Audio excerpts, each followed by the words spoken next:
In the modern world, it often feels as if we are more connected than ever. We carry phones in our pockets that allow us to reach across continents within seconds.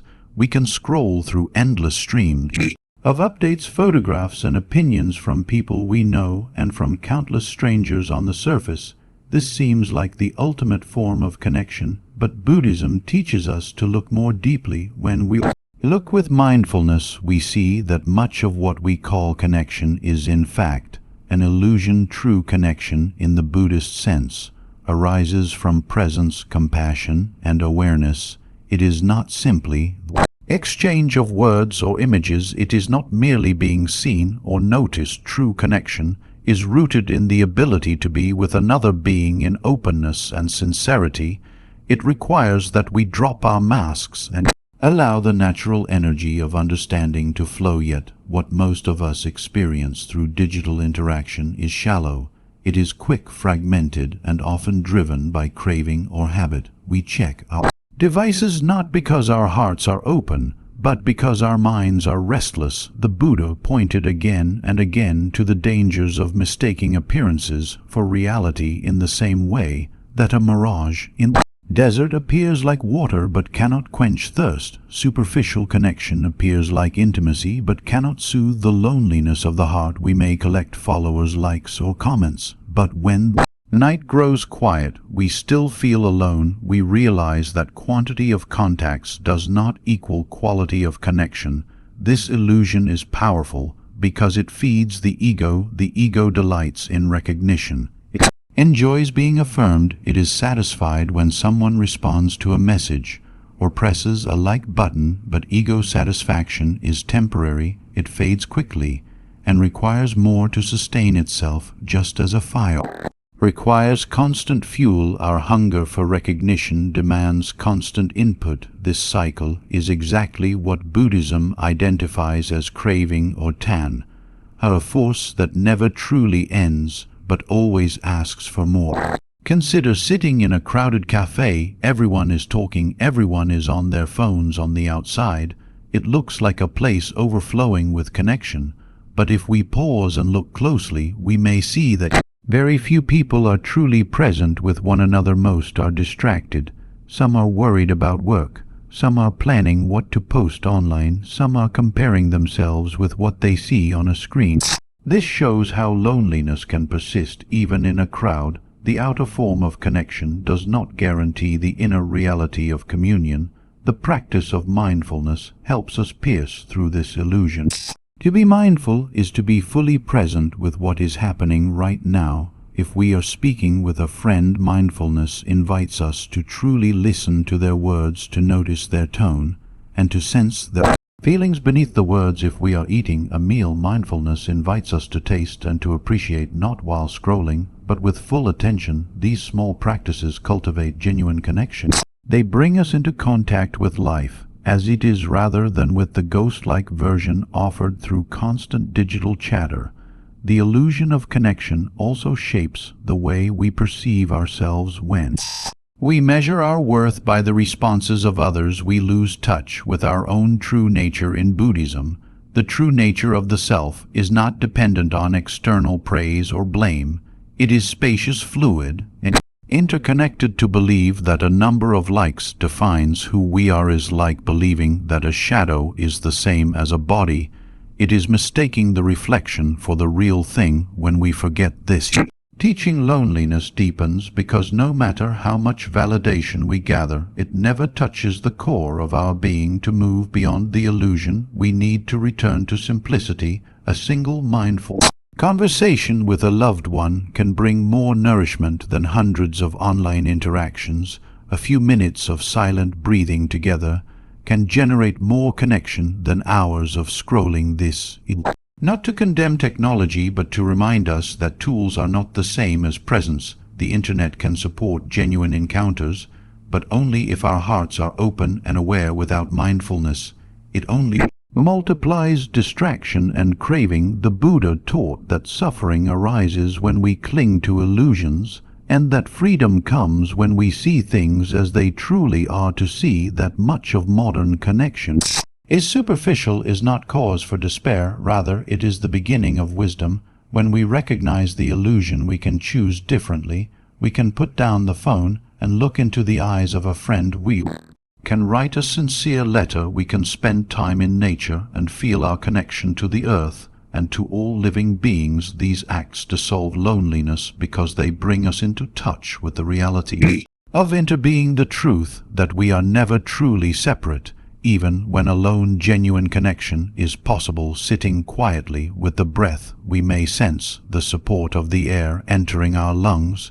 We may feel gratitude for the trees that give us oxygen. We may recall the kindness of teachers, parents, or strangers who made our life possible. This awareness reveals a network of connection far deeper than the virtual ones we chase. The illusion of connection fades, and what remains is the living reality of interdependence. In this way, the Buddhist path invites us to transform loneliness by looking deeply. It does not ask us to reject modern tools, but to use them wisely. It asks us to remember that the essence of connection is presence, compassion, and understanding. If we cultivate these qualities, then every encounter, whether face-to-face or through a screen, can become real. But if we forget them, then no amount of messages or likes will heal the emptiness in the heart.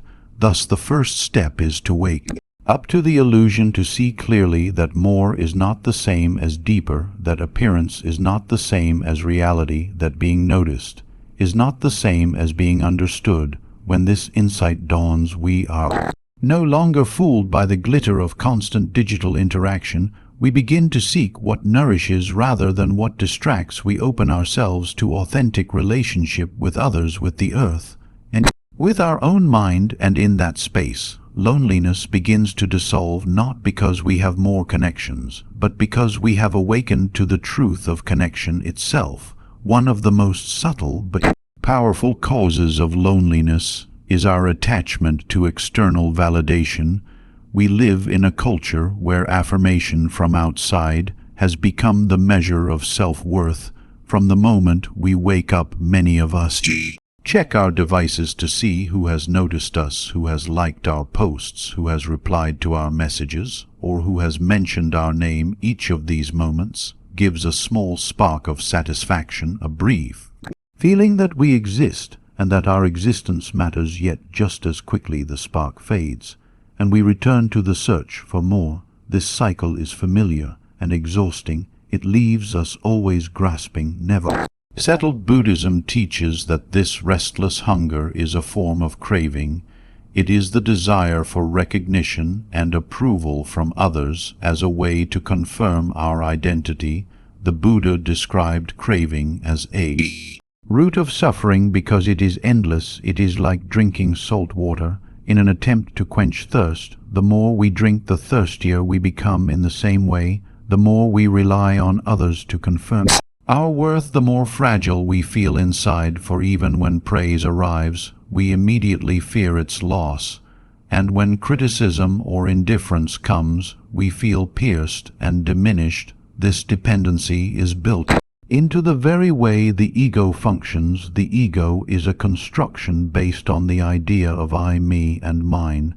It seeks security by comparing itself to others and by collecting signs of importance. When someone compliments us, the ego feels inflated. When someone ignores us, the ego feels deflated. Because the ego is built on shifting opinions, it is never stable. It swings between pride and despair, depending on what others say. This instability feeds loneliness, because deep within we know we cannot truly rely on these external signals. They are impermanent. They change with moods, with trends, with circumstances. To see the problem more clearly, imagine a child who draws a picture and brings it to a parent. If the parent praises the child feels happy. If the parent is distracted, the child feels invisible. If the parent criticizes the child feels crushed in that moment. The child's sense of self is being shaped by the response of another. The same pattern plays out in adult life.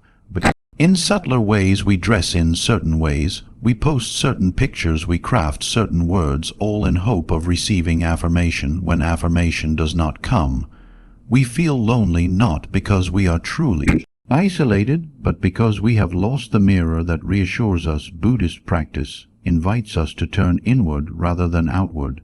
It teaches that true worth is not given by others, but discovered within.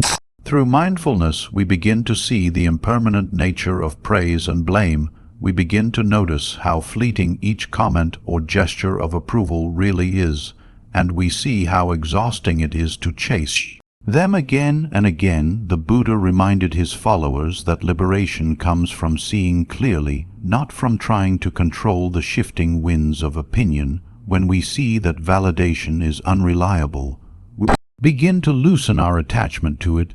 Meditation offers a direct path to healing this tendency. When we sit quietly with the breath, we are not trying to earn anyone's approval.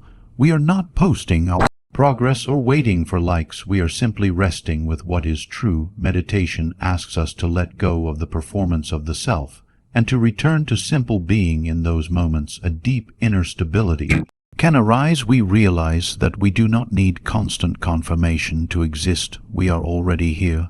We are already complete. This insight does not come overnight, but slowly through practice. It is like planting seeds of inner confidence that grow over time. Another powerful teaching is the cultivation of loving kindness or metta. When we practice loving kindness, we silently repeat wishes of well-being for ourselves and others. May I be happy, may I be healthy, may I be safe, may I live with ease. These phrases are not about external recognition. They are about generating an inner warmth and care that does not depend on anyone else. When we practice this regularly, we begin to feel supported from within. The craving for external validation loses some of its grip because we no longer rely on it to feel valued. It is important to note that Buddhism does not say we should never feel joy when someone praises us or never feel hurt when someone criticizes us. These responses are natural. What the teachings encourage is not to cling to them, to see them as passing weather rather than as absolute truth. Just as clouds come and go across the sky, so do the opinions of others. We can appreciate them without building our entire sense of worth upon them. Loneliness softens when we are no longer enslaved by external validation, because much of loneliness comes from the belief that others do not see us or affirm us. When we realize that our value does not depend on being noticed, we become freer. We can enjoy the company of others without fear of being ignored. We can offer ourselves without constant calculation of how we are received. We can rest in the quiet dignity of our own being.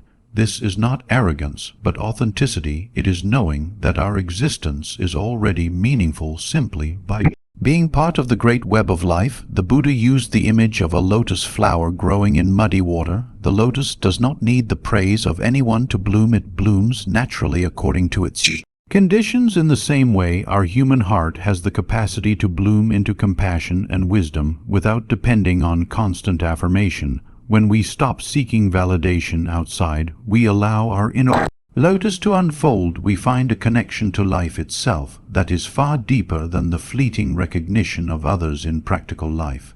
This means learning to pause before reacting to the desire for approval. It means noticing the impulse to check the phone again and asking ourselves what we are truly seeking. Often beneath the impulse is a simple wish to feel loved or secure. If we can recognize that need directly, we may choose a wiser response, perhaps taking a breath, perhaps speaking kindly to ourselves, perhaps reaching out to someone with genuine presence rather than with a hidden request for affirmation. Each of these small steps weakens the chain of attachment. As we grow in this practice, we begin to experience a subtle but profound shift. Instead of living at the mercy of other people's opinions, we begin to live from a center of authenticity. Instead of asking, do they like me? We begin to ask, am I being true to my deepest values? Instead of fearing loneliness, we discover a quiet contentment in our own company. From this place, we can form relationships that are real, not based on neediness, but on mutual respect and presence. Thus, attachment to external validation is one of the great illusions that sustains loneliness. The more we seek affirmation outside, the more fragile and dependent we become. But when we turn inward through mindfulness, meditation, and loving kindness, we discover a stability that no opinion can shake. In that discovery, we begin to taste true freedom. We are no longer tossed about by praise and blame.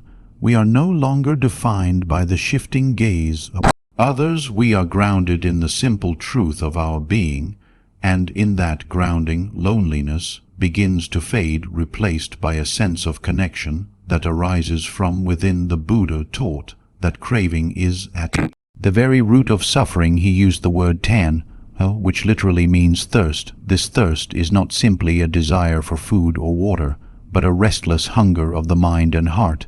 It is the urge to grasp for more, the drive to chase after experiences, possessions, recognition, and relationships, in the belief that something outside will complete us. When we live in this state of craving, we are never truly at peace, because satisfaction is always just out of reach. In the modern context, craving often appears in our search for connection. We want more friends, more followers, more messages, more signs that we are not alone. We believe that if only we could gather enough attention or companionship, we would finally feel whole. Yet as soon as one need is met, another arises. The message that made us happy yesterday now feels empty today. The number of likes that once seemed impressive soon seems small. The companionship we enjoy is shadowed by the fear of its loss. In this cycle, loneliness persists not because we lack connection, but because we are caught in craving. Contentment, by contrast, is a state of ease and sufficiency.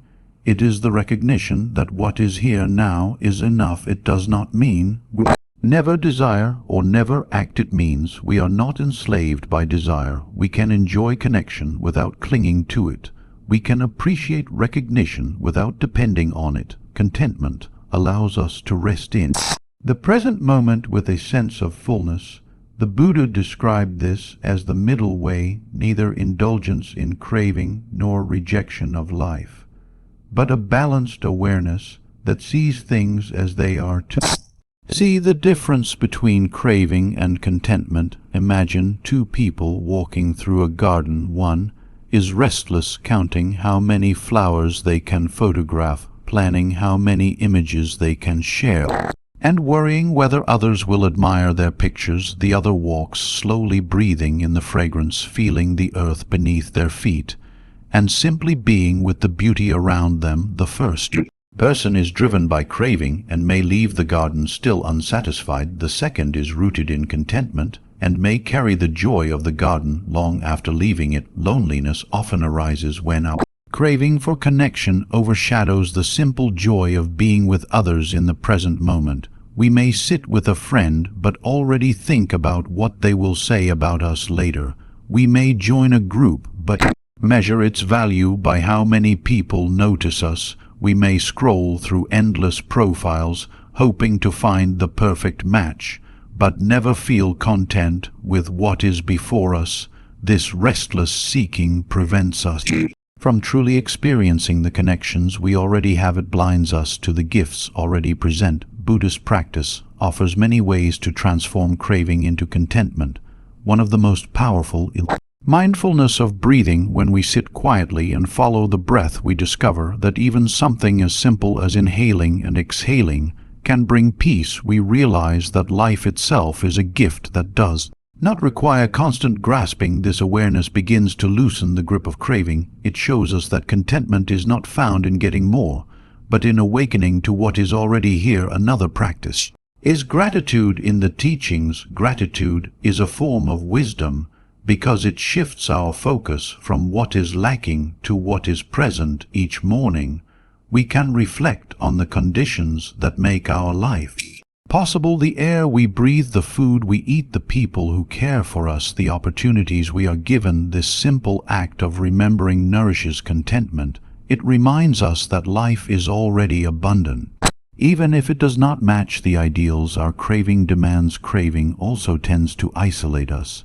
because it focuses on what we can take from others. Contentment, on the other hand, fosters generosity. When we feel full within, we naturally wish to share with others. We listen more deeply, we offer more freely, we love without calculation. This generosity creates genuine connection and weakens loneliness. It reflects the Buddhist insight that the surest way to feel connected is not to demand more from others, but to give from the heart. It is important to recognize that craving is not inherently evil. It is simply misguided energy. It is the mind seeking happiness in the wrong places. The Buddha never condemned desire itself, but pointed to its nature. When we see craving clearly, we realize it cannot truly satisfy. This insight opens the door to a different way of being. Instead of chasing endless more, we begin to cultivate enough. Instead of asking, "How much can I gain?" we ask, "How can I be present daily?"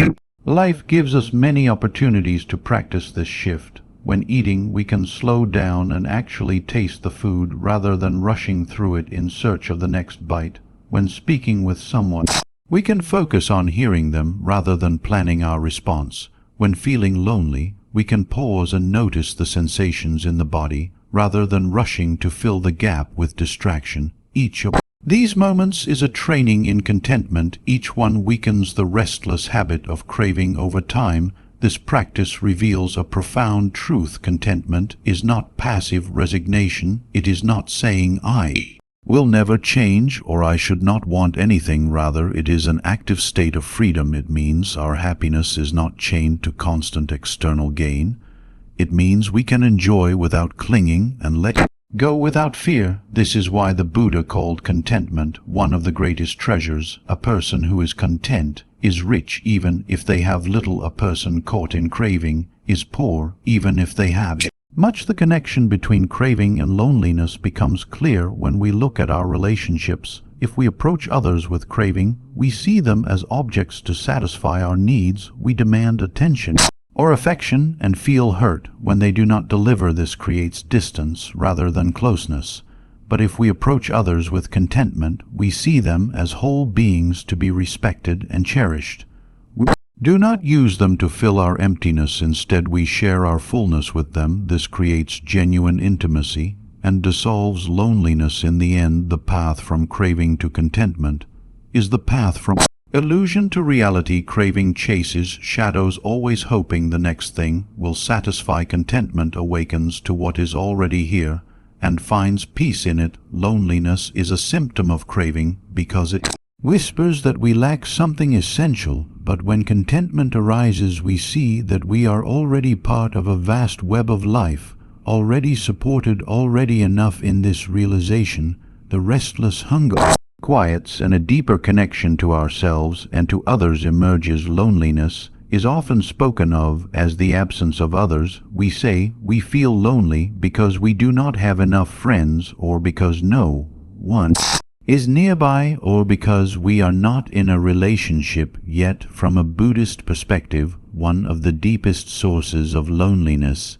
is not the absence of others, but the absence of ourselves. It is the experience of being estranged from our own mind and heart. We may be surrounded by people, yet feel empty inside because we are not truly in touch with who we are. The Buddha often described the human condition as one of forgetfulness. We forget to be present. We forget the nature of impermanence. We forget the interdependence of all beings. This forgetfulness is not merely intellectual, it is experiential. We live in distraction, running from one task to another, filling our time with noise and stimulation. In doing so, we lose contact with our inner life. We do not know what we are feeling or why. We do not know the texture of our breath or the rhythm of our body. We become strangers to ourselves. This disconnection creates a hollow space inside us that no amount of external contact can fill. We may try to patch the gap with constant communication, with entertainment, with achievements, but the emptiness remains. Buddhism teaches that this is because the root problem is not outside but inside. The heart longs for intimacy with itself, but we are too busy, too anxious, or too afraid to listen. We run from loneliness by running from ourselves. Mindfulness practice is designed to heal this very wound. To practice mindfulness is to come home to ourselves. It is to stop running and to sit quietly with whatever is present. If there is restlessness, we acknowledge it. If there is sadness, we acknowledge it. If there is peace, we acknowledge it. In this simple act of recognition, we begin to close the gap between ourselves and our experience. We rediscover a sense of intimacy with our own life. The Buddha compared mindfulness to a lamp that illuminates a dark room. When the lamp is lit, we see what is there. We are no longer estranged from it. Many people fear turning inward because they are afraid of what they will find. They fear that silence will reveal pain or emptiness. And it is true that sometimes when we pause we encounter sorrow, but Buddhism teaches that this sorrow is not an enemy, it is a messenger. By listening to it with compassion, we discover its roots and can begin to transform it. Disconnection from self is often maintained by avoidance. When we dare to face ourselves with gentleness, the wall begins to dissolve. There is also a deep paradox. Here we often seek others to relieve our loneliness. Yet if we are disconnected from ourselves, no relationship can satisfy us. Because we bring our estrangement into every encounter. If I am not at home in myself, then when I am with you, I am still not truly present. I am leaning on you to distract me from my inner emptiness. But this is not true connection, and it usually leads to disappointment. The more I expect you to fix my loneliness, the more pressure I place on the relationship, and the more fragile it becomes. On other hand, when I am at peace with myself, I bring presence and stability into my relationships. I can listen without needing you to perform. I can speak honestly without fear of rejection. I can enjoy our time together without clinging to it for my identity. This kind of presence nourishes both sides. It turns ordinary moments into deep connection, and it arises only when we are not estranged from our own being. Buddhist teachings on the 5 skandhas or aggregates help us understand this more clearly. The skandhas describe what we call the self as a collection of processes, form, sensation, perception, mental formations, and consciousness. Disconnection arises when we do not recognize these processes directly. We identify with them or run from them, but do not see them for what they are. Mindfulness allows us to observe them without judgment. We notice the body breathing. We notice feelings coming and going. We notice thoughts arising and dissolving. In this observation, we become intimate with the flow of our own life rather than being strangers to ourselves. We become companions. Another way Buddhism addresses disconnection from self is through compassion practice. We often think compassion is only for others, but the teachings emphasize that compassion must also be directed inward. We can place a hand on the heart and simply say to ourselves, "May I be at ease, may I be safe, may I know peace." These gentle words soften the inner walls. They invite us back into friendship with ourselves. Over time, they heal the sense of inner exile that fuels loneliness. Disconnection from self is also tied to the illusion of a permanent independent self. We cling to a fixed identity and then feel alienated when our experience does not match it. For example, we may think I should always be confident, yet we feel anxiety, and so we reject that part of ourselves. Or we may think I am a strong person, yet we feel grief, and so we push it away. This rejection fragments us. The Buddha taught that the self is fluid, ever-changing. By embracing this truth, we stop fighting parts of our experience and instead include them. This inclusion is the essence of reconnection in daily practice. We can cultivate small moments of return. Each time we pause to breathe mindfully, we come back to ourselves. Each time we notice our emotions without judgment, we reconnect. Each time we speak kindly to ourselves, we build intimacy. This is not dramatic work, but steady and gentle, like a traveler returning home step by step. We rediscover cover the warmth of our own hearth. Loneliness begins to ease when we are no longer cut off from ourselves, because even when no one else is present, we are not truly alone if we are in touch with our body, breath, and heart. When we sit quietly and feel our breath, we are accompanied by life itself. When we listen to our own sorrow with compassion, we are no longer abandoned. This kind of self-connection creates a foundation on which all other connections can grow. Without it, relationships remain fragile. With it, they become resilient and nourishing. Thus, the Buddhist teaching on disconnection from self reveals a crucial insight. Loneliness is not only about others, it is about us. If we are estranged from ourselves, then no amount of company will satisfy. But if we are reconciled with ourselves, then even solitude can be rich and peaceful. The path is not to escape ourselves, but to return again and again with mindfulness and compassion. In this return, we find that the home we were seeking has been within us all along. One of the most profound insights of Buddhism is that all things are connected. Nothing exists on its own. Everything arises through conditions and passes away. When those conditions change, the Buddha called this dependent origination. It is the truth that every phenomenon is interwoven with every other. In modern terms, we might say that life is a vast web, and each being is a thread within it. To see this truth deeply is to recognize that separation is an illusion, and that loneliness arises when we forget our interbeing. The Vietnamese Zen master Thich Nhat Hanh often used the word interbeing to express this reality. He would hold up a sheet of paper and ask us to look closely. If we look deeply, we can see the cloud in the paper. Without the cloud, there would be no rain. Without the rain, there would be no trees. Without the trees, there would be no paper. In this way, the cloud is inside the paper, the sunshine is inside the paper, the logger, the worker, the whole universe is present in a single sheet. When we look in this way, we see that nothing is isolated and nothing exists by itself. Loneliness becomes strong when we believe that we are separate from others and from the world. We may feel that we are a small island cut off from the sea of life. We may feel that no one understands us and that we do not belong. But this sense of separation is based on forgetfulness. When we remember interbeing, we see that even in solitude, we are connected. The air we breathe is shared by all beings. The food we eat is the gift of countless hands. The language we speak is shaped by generations before us.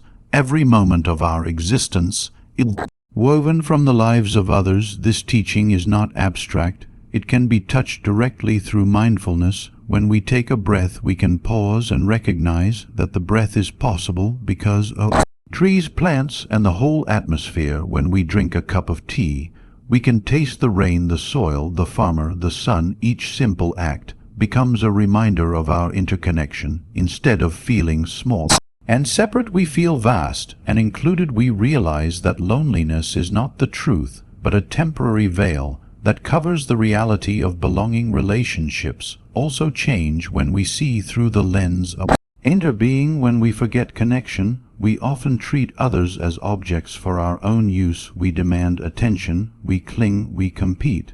But when we remember interbeing, we see others as part of ourselves. Their joy is our joy, their suffering is our suffering. This understanding naturally gives rise to compassion. We do not connect with others out of neediness, but out of recognition that our lives are entwined. This dissolves loneliness because it replaces isolation with intimacy, not only with individuals, but with the whole of life. Interbeing also helps us understand impermanence. Often we feel lonely when people leave us, or when circumstances change. We cling to the idea of permanence and suffer when reality does not match our expectations. But if we look deeply, we see that nothing ever truly disappears. It only transforms. The flower becomes compost, the compost nourishes the soil grows a new flower. In the same way, relationships change form, but their essence continues within us. The love of Friend lives in our memories, the guidance of a teacher shapes our actions, the kindness of a stranger ripples outward in ways unseen. This awareness eases loneliness by showing us that connection is never truly lost. The practice of compassion. Meditation draws directly on this truth of interbeing. When we send loving kindness to all beings, we affirm that we are part of a vast community. We extend our heart beyond the small circle of self and embrace the whole world. This practice is not only for others, it nourishes us too, because when the heart opens to connection, it no longer feels alone. It feels its place in the great web of life. This is why the Buddha emphasized compassion as a path to liberation. It heals the illusion of separateness. Another way to practice interbeing is through mindful community. When practitioners gather to sit, walk, or chant together, they create a field of collective energy.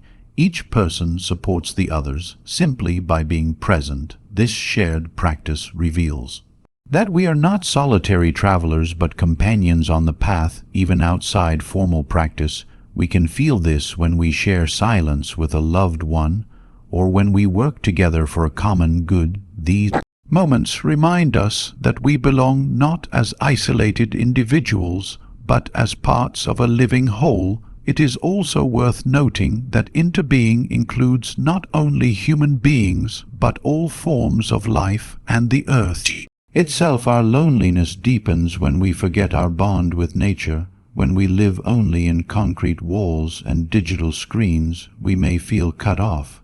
But when we step into a forest or sit beside a river, we remember our connection. The rustling leaves, the flowing water, the singing birds remind us that we are part of a living planet. The Buddha himself awakened while sitting under a tree. He lived close to nature and taught that the earth is a great teacher. Reconnecting with the natural world is one of the surest antidotes to loneliness. To live with awareness of interbeing is to live with humility and gratitude. We see that our life is not self-made but a gift supported by countless beings. Gratitude naturally arises, and loneliness begins to fade because gratitude connects us to those who have given us life and those who continue to support us. Even if we sit alone in a quiet room, when gratitude is alive, we feel surrounded by countless presences. Our solitude becomes spacious rather than empty. In the end, interbeing reveals that the boundary between self and other is not solid. It is a convenient convention, but not ultimate truth. When we cling to the idea of a separate self, we feel isolated. When we see through it, we awaken to the vastness of connection. This does not mean we lose our individuality, but that we understand it within the larger flow of life. Like a wave on the ocean, we have our shape and movement, but we are never separate from the water. Seeing this truth, loneliness dissolves, because we realize we are never truly alone. We are part of the ocean of life. Thus the teaching of interbeing and interconnectedness is both profound and practical. It invites us to look deeply into every moment, to see the web of conditions that sustain us. It calls us to practice compassion, gratitude, and mindfulness so that we can feel our belonging. It reminds us that separation is an illusion and that true connection is our natural state. When we awaken to this reality, loneliness loses its power. What remains is a deep sense of homecoming to the vast community of all beings in a world that prizes numbers. It is easy to believe that the more connections we have, the less lonely we will feel. We count friends on social media, we measure likes on posts, we gather contacts and followers as if accumulation itself were proof of belonging. Yet Buddhism teaches us to look more deeply, because true connection does not depend on numbers but on presence. A single mindful relationship can nourish the heart more than 1,000 shallow ones. Presence in the Buddhist sense means being fully healed. With body, mind, and heart, it means listening without distraction, speaking with sincerity, and allowing our attention to rest where we are. Without presence, even physical closeness cannot satisfy. We may sit beside someone while scrolling through a phone and feel miles apart. we may share a meal while our mind is already planning the next task and discover that the meal has passed without true contact.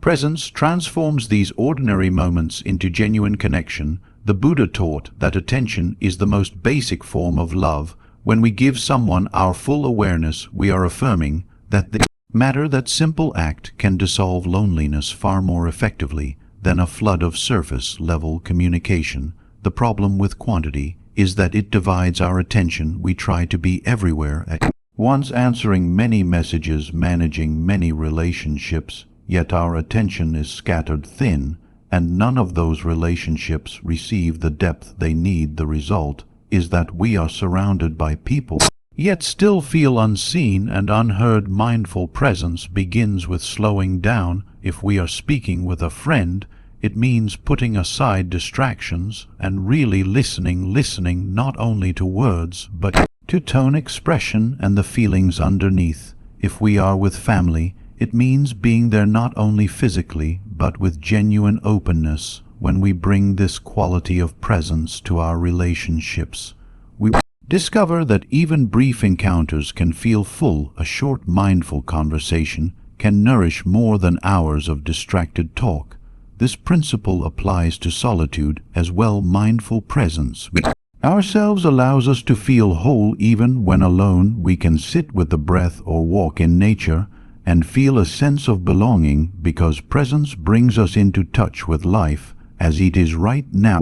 Loneliness often arises from absence, not absence of people, but absence of awareness. When our mind is elsewhere, we feel cut off even from ourselves. When our mind is here, we feel connected even in silence. The teaching of quality over quantity also challenges the cultural assumption that more is always better. In Buddhist practice, simplicity is often praised because it allows depth. A practitioner may have only a few robes, a bowl, and a small community, yet feel rich in connection because each relationship is genuine in our own lives. This might mean choosing to cultivate a few friendships deeply rather than scattering our energy widely. It might mean prioritizing family meals without phones rather than endless online chatting. It might mean practicing silence together as a form of intimacy rather than filling every gap with words. One of the great obstacles to mindful presence is our addiction to busyness. We often feel guilty if we are not multitasking or if we are not constantly producing something, but presence cannot be rushed. It requires stillness and patience. This is why meditation is such an essential practice. It trains us to stay with one thing at a time. Breath, the body, the sound of a bird, the rise and fall of thought. Through this training, we discover the richness of presence, and we can then carry it into our relationships. There is a story from Zen tradition about a master who poured tea for a student. The master kept pouring until the cup overflowed. The student protested that it was already full. The master replied that the mind is like the cup. When it is too full, it cannot receive anything. Presence requires emptiness. If we are too full of distractions, opinions, or plans, we cannot truly receive the other person. We may hear their words, but we do not touch their heart. To practice presence is to empty the cup so that we can be fully available. Loneliness softens when we experience presence, because what we truly long for is to be seen and understood. We do not crave countless interactions. We crave one moment of real contact, when someone looks into our eyes with kindness, when someone listens without judgment, when someone simply shares silence with us.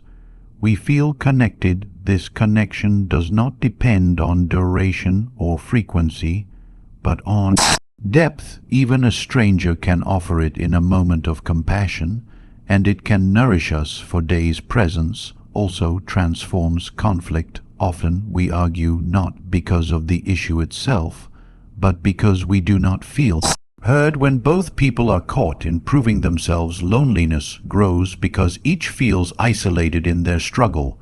But when one person practices mindful listening, the atmosphere changes, defenses soften, understanding arises, the relationship deepens even through difficulty. This shows that mindful presence is not only for peaceful moments, but for all moments. Practicing mindful presence requires courage because it asks us to put down distractions and face reality, as it is sometimes reality includes discomfort. We may feel restless or anxious in silence. We may notice emotions we would rather avoid, but if we stay present with them gently, we discover that they are not as solid as they seem. They rise and fall like waves on the ocean. This insight builds confidence. We learn that we can stay present even with difficulty, and this confidence makes our presence with others more stable in daily life. We can nurture this practice through simple rituals. When sharing a meal, we might begin with a moment of silence to really arrive. When meeting a friend, we might put away devices to give full attention. When walking with someone, we might slow down and actually feel each step. These small acts bring mindfulness into relationship and deepen connection. They remind us that what matters is not how many interactions we have, but how real each one is. Ultimately, mindful presence reveals that loneliness is not solved by adding more contacts, but by deepening the quality of attention. Whether we are alone or with others, presence allows us to feel connected to life in this very moment. It is the antidote to the shallow scattering of modern life. It is the key to transforming ordinary encounters into sacred ones. A single moment of true presence can remind us of our belonging more than a lifetime of superficial connection. Thus, the teaching of mindful presence over quantity invites us to shift our focus from accumulation to depth, from numbers to nourishment, from endless more to the richness of enough. It shows us that the heart does not need thousands of signals to feel connected. It needs one real touch of awareness. When we live this way, our relationships become more authentic.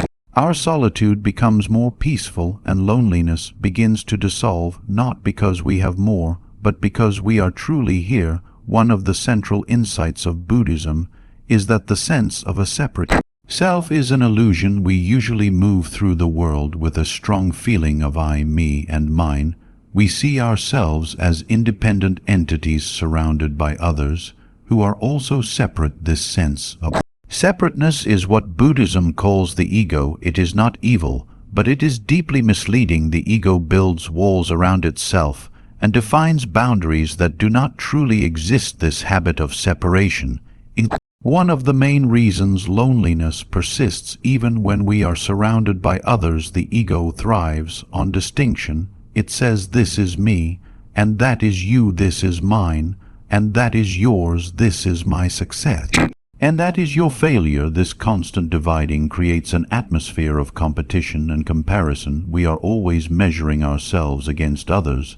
Are we as attractive? Are we as successful? Are we as loved? Each comparison reinforces the sense of being cut off from others and deepens our loneliness, because rather than seeing life as shared, we see it as a battlefield where everyone is out for themselves. The Buddha pointed to this illusion again and again. He taught that what we call the self is in fact a collection of processes: the body, the feelings, the perceptions, the mental formations, and consciousness. None of these are permanent, none are truly separate.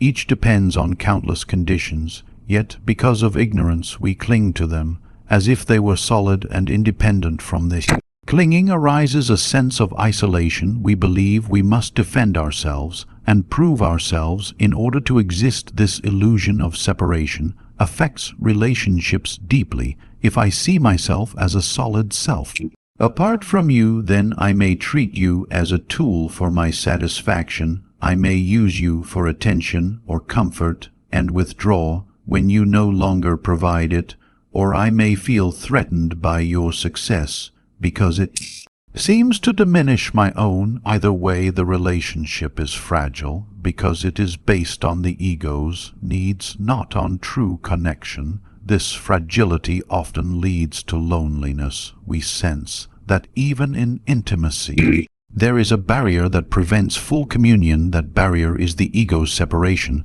The practice of mindfulness helps us soften this illusion. By observing our own mind, we begin to see that thought Emotions and identities are constantly changing today. I feel confident tomorrow. I feel insecure. This shows that the self is not fixed but fluid. When we realize this, we become less rigid in defending it. We do not cling so tightly to the idea of who we are or who others are. The walls of separation begin to thin, and in their place arises a sense of openness, compassion. Practice also reveals the illusion of separation. When we cultivate compassion, we imagine the suffering of others as if it were our own. We wish for their relief with the same sincerity as we wish for our own happiness. This practice erodes the sense of boundaries because it reminds us that suffering and joy are universal. We are not as different as the ego claims. When we truly feel this, loneliness dissolves because the heart opens to the shared human experience. There is a story in the Buddhist tradition of a monk who meditated on compassion until he could no longer distinguish between himself and others. When he saw someone suffering, he felt it as his own pain. When he saw someone joyful, he felt it as his own joy. This was not confusion, but realization. It was the direct experience of interconnection. The walls of ego had fallen away. What remained was a vast field of shared being. In that field, loneliness cannot survive. Ego also fuels loneliness through the pursuit of identity. We often define ourselves by roles, achievements, or possessions and fear losing them. This makes us feel separate because our identity must be constantly defended. If someone challenges our role or surpasses our achievement, we feel diminished. The ego reacts with envy, anger, or despair. These emotions isolate us further. But when we see that identity itself is impermanent and fluid, we stop clinging so tightly. We discover that we can simply be without needing to be this or that. This freedom opens the way to genuine connection in everyday life. The ego's separation can be seen in subtle ways. We may interrupt others because we believe our view is more important. We may feel jealous of friends who receive attention. We may avoid vulnerability because we fear it will weaken our image. Each of these habits reinforces the sense of being cut off. To practice against them, we can cultivate humility and openness. Humility reminds us that we are not above others.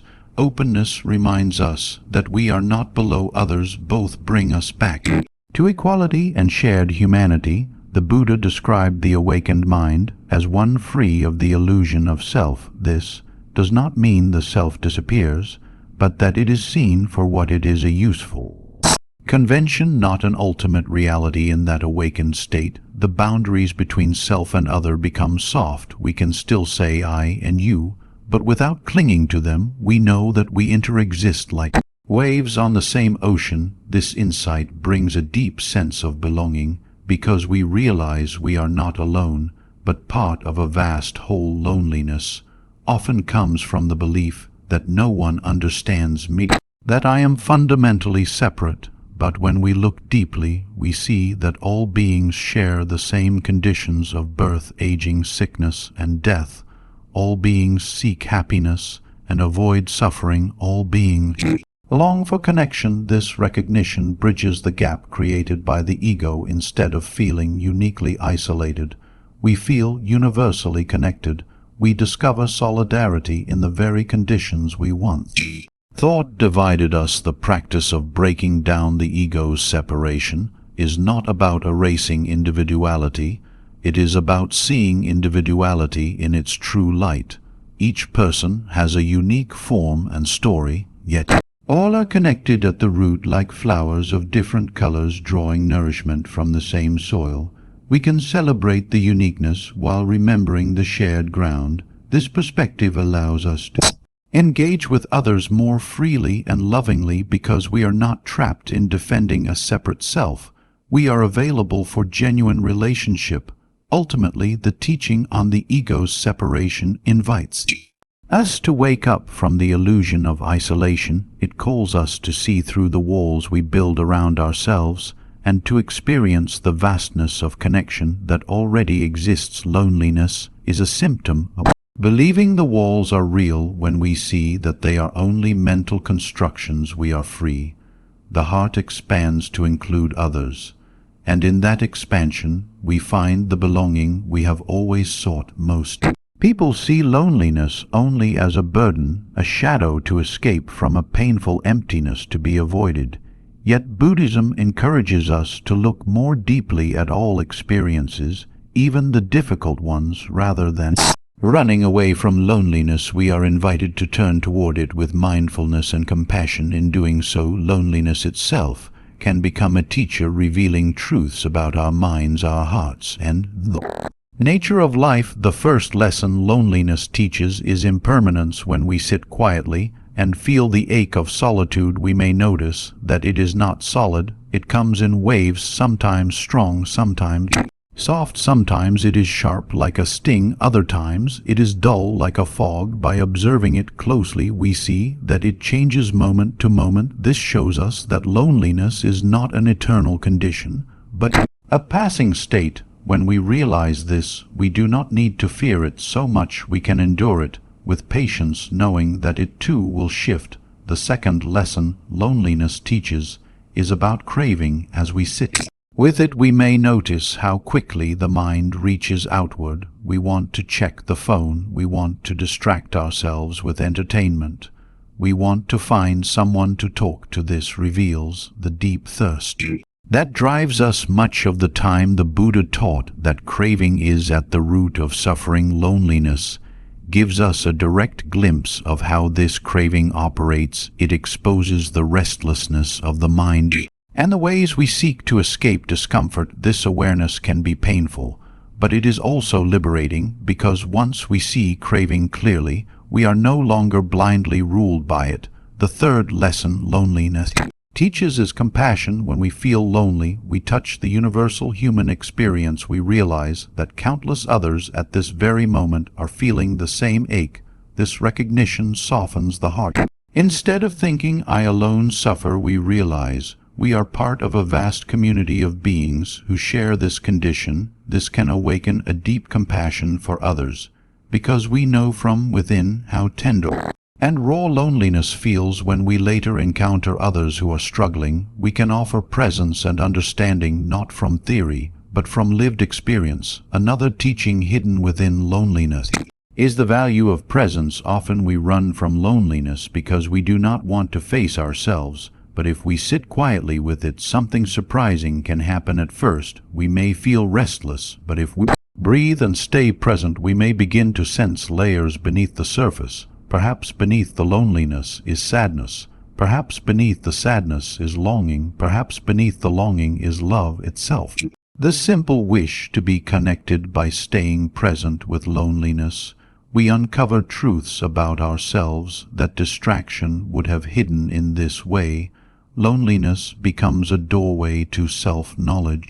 There is also a profound spiritual lesson in loneliness. It reminds us that no external person or object can completely fill the heart. The Buddha emphasized that true refuge is not found outside, but within. When loneliness presses on us, it points directly to this truth. It shows us the limits of external solutions. It pushes us to seek a deeper refuge in mindfulness, wisdom, and compassion. This is why many spiritual practitioners throughout history have embraced solitude, not as a curse, but as a teacher. They discovered that in silence and aloneness, the heart can awaken to truths unseen in the noise of society. Of course, to see loneliness as teacher requires courage, because our first instinct is to run. The mind says, distract yourself, find someone, fill the gap.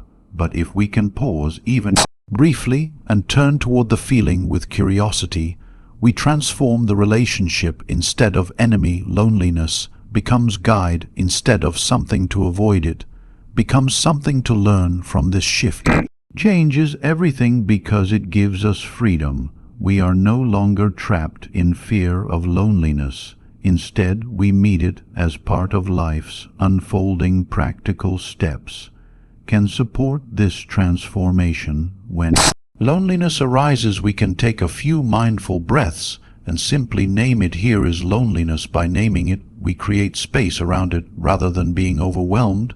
We can place a hand on the heart and send compassion inward. May I be gentle with this loneliness. May I learn from it. We can write in a journal, not to escape, but to listen more deeply to what the feeling is saying. These small practices help us face loneliness with awareness rather than with avoidance. Loneliness can also teach us about the importance of community, because while we can learn from it in solitude, we also realize through it that we are not meant to live cut off. The Buddha created the Sangha, a community of practitioners, because he knew that spiritual growth requires companionship. Loneliness reminds us of this need. It shows us that we thrive when we support, and are supported when we listen to others, and are listened to. This recognition helps us value community, not as a way to escape loneliness, but as a way to cultivate shared presence and practice. Perhaps the deepest teaching loneliness offers is that connection begins within. If we are not at home in ourselves, we will always feel lonely even among others. Loneliness exposes this inner exile and invites us to return through mindfulness. We learn to sit with our own mind, to befriend our own heart. When we discover that we can accompany ourselves with kindness, loneliness loses its sharp edge. Even when it arises, it no longer feels like abandonment, but like an invitation to deeper intimacy with life. In the end, loneliness as teacher shows us that what we often resist most strongly can hold the greatest wisdom. Loneliness teaches impermanence by showing us its shifting nature. It teaches the danger of craving by revealing our restless seeking. It teaches compassion by connecting us to the suffering of all beings. It teaches presence by urging us to look beneath the surface. It teaches refuge by pointing us inward to the true source of peace. If we approach loneliness with awareness, it becomes not a prison, but a path, not a curse, but a guide. Thus the Buddhist way does not seek to eliminate loneliness at all costs. Instead, it seeks to transform it through understanding and compassion. By doing so, we discover that loneliness itself can open the door to belonging not just with others, but with ourselves and with the whole of life. If loneliness is the wound, then compassion is the medicine. In Buddhist teaching, compassion is not a vague feeling of pity, but an active willingness to be present with suffering and to help relieve it. Compassion dissolves the illusion of separateness by opening the heart to the reality that our lives are interwoven. When we cultivate compassion for ourselves and others, the walls of isolation soften, and a sense of genuine connection arises. The Buddha taught compassion as one of the four divine abodes, along with loving kindness, sympathetic joy, and equanimity. These qualities are called divine because they lift the mind out of narrow self-concern and into a state of vast openness. In compassion, we do not ask, "What can I get from this person?" but rather, "How can I understand and support them?" This shift of focus is transformative because loneliness often thrives on self-centeredness. When we are lonely, we tend to turn inward around our pain and believe we are uniquely isolated. Compassion turns us outward and reminds us that suffering is universal. One of the most accessible practices for cultivating compassion is loving kindness. Meditation. We begin by sending simple wishes to ourselves. May I be safe. May I be happy. May I be healthy. May I live with ease. At first, this may feel mechanical, but with repetition it begins to soften the heart. When we can genuinely wish ourselves well, we create an inner atmosphere of kindness. This is essential because without self-compassion, attempts to love others often become strained or dependent. If we cannot sit with our own loneliness with gentleness, we will struggle to truly sit with the loneliness of another. After establishing kindness toward ourselves, we expand it outward.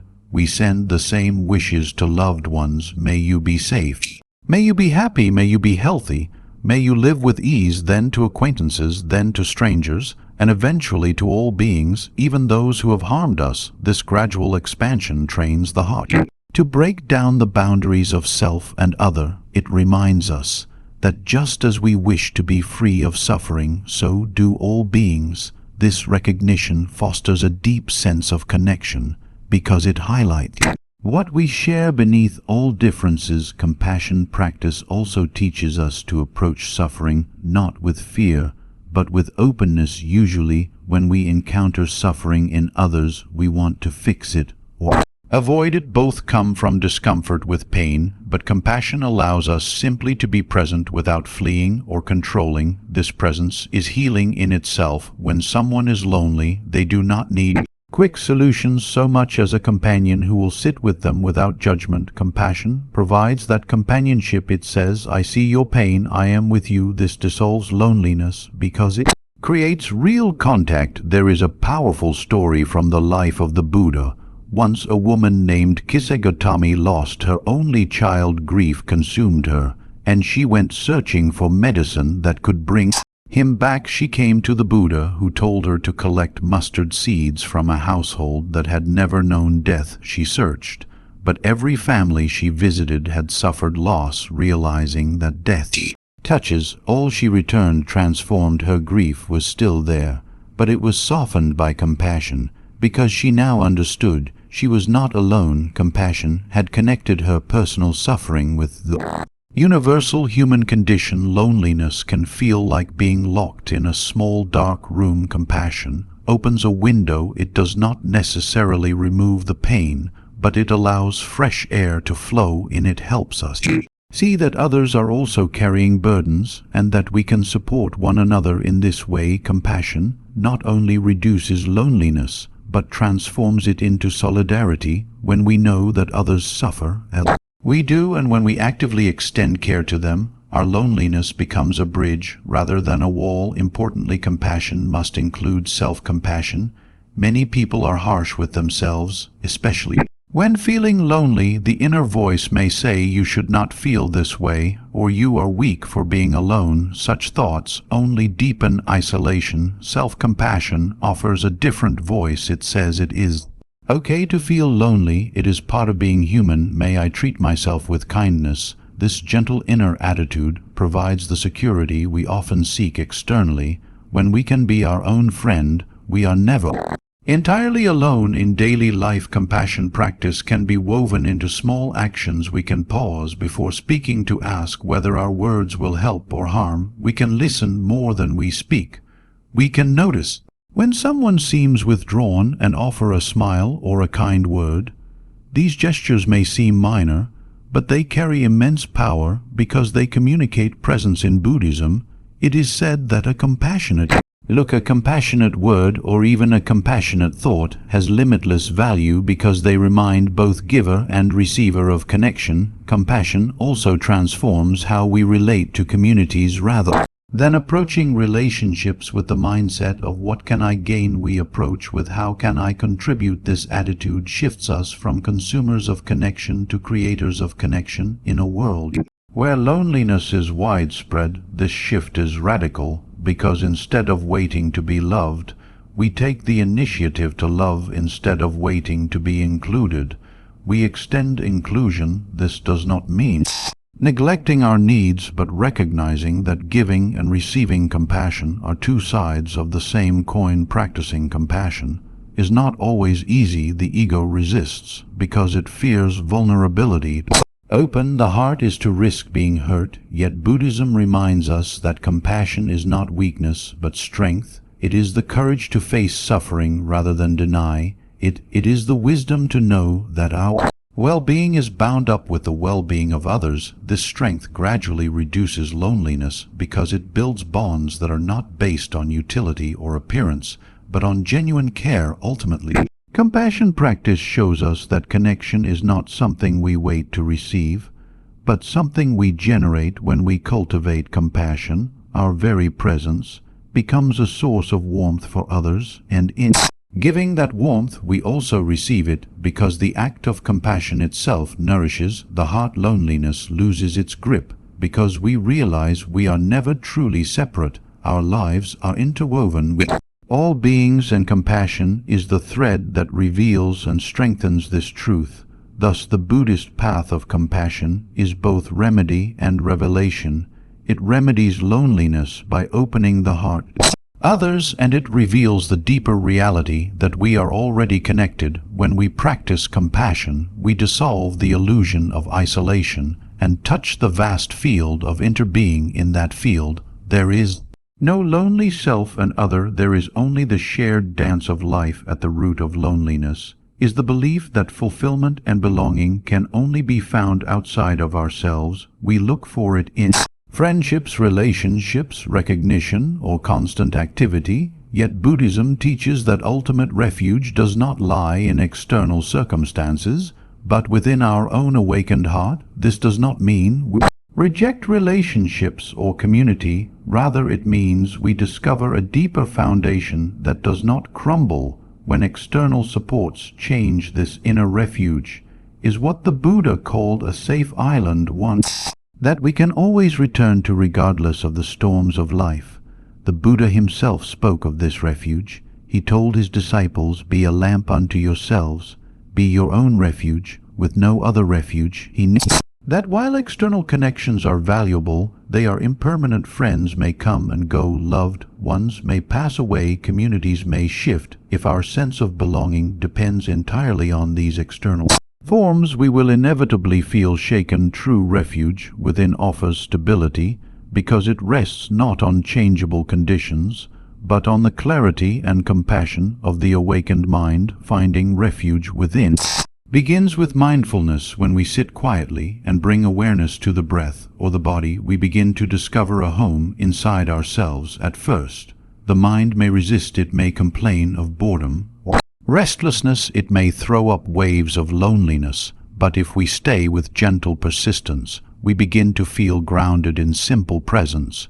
We realize that even without external stimulation, there is richness here. The rise and fall of the breath, the beating of the heart, the sensations of life flowing through us. This awareness becomes an anchor, a reminder that we can always return to ourselves.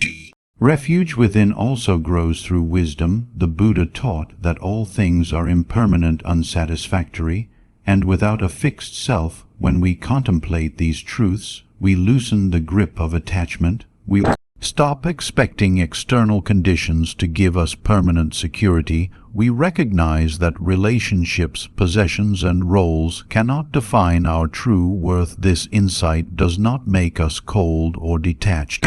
Rather, it frees us to love more genuinely because we no longer demand from others what they cannot ultimately provide. Wisdom shows us that our true refuge is not in clinging, but in understanding. Compassion is another aspect of inner refuge. When we treat ourselves with kindness, we create an inner atmosphere of safety. Loneliness often feels sharp because it is paired with self-judgment. We believe something is wrong with us for being alone, or that we are unworthy of love, but self-compassion changes the inner dialogue. It says, "May I be gentle with this moment, may I allow myself to feel, may I care for myself as I would care for a dear friend." This kind of inner refuge ensures that even when others are absent, we are not abandoned because we remain present with ourselves. The Buddhist path also points to the three refuges, the Buddha, the Dharma, and the Sangha. These are sometimes misunderstood as external authorities, but their deepest meaning points inward. The Buddha represents our capacity for awakening. The Dharma represents the truth we can realize directly. The Sangha represents the community of awakened qualities within us, such as mindfulness, compassion, and patience. When we take refuge in these, we are not depending on something outside, but recognizing and cultivating what already lives in us. This recognition transforms loneliness into trust in our own inner resources. There are many stories of practitioners who discovered this true refuge in solitude. Monks and nuns who lived in forests and caves often faced loneliness, yet found it to be fertile ground for awakening. Because they had no choice but to turn inward, they learned to rest in the stillness of their own awareness. One monk described it as sitting alone yet never lonely because the mind was filled with the presence of the Dharma. Their experience shows that refuge within is not abstract but real and available to all of us if we are willing to cultivate it in everyday life. this refuge can be nurtured through simple practices, taking time each day to sit in silence, even for a few minutes, establishing mindful breathing as a habit during moments of stress or anxiety, pausing to place a hand on the heart when loneliness arises, and offering words of kindness to oneself. These small acts build the habit of turning inward rather than outward for security. Over time, the heart grows, confident that it can handle loneliness, not by escaping it, but by resting in inner presence.